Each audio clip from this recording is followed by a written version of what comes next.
ഇതിന്റെ കലണ്ടർ ആവർത്തിക്കുന്ന തൊട്ടടുത്ത വർഷം ഏതെന്നാണ്. ഇതെങ്ങനെ കണ്ടുപിടിക്കാൻ നമുക്ക്? 2025 എന്ന് പറഞ്ഞിട്ടുണ്ട്. അപ്പോൾ നമുക്ക് ഫസ്റ്റ് 2025 ചെയ്താൽ അതിനെ 4 കൊണ്ട് ഡിവൈഡ് ചെയ്യുക. അപ്പം എങ്ങനെ വരും? 4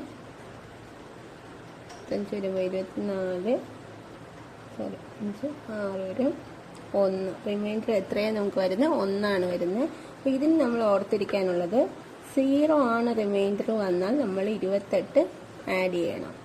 ഇനിയല്ല 1 ആണ് വരുന്നതെങ്കിൽ 6 ആഡ് ചെയ്യണം. ഇനി 2 or 3 ആണ് വരുന്നതെങ്കിൽ 2 or 3 ആണ് വരുന്നതെങ്കിൽ 11 ആഡ് ചെയ്യണം.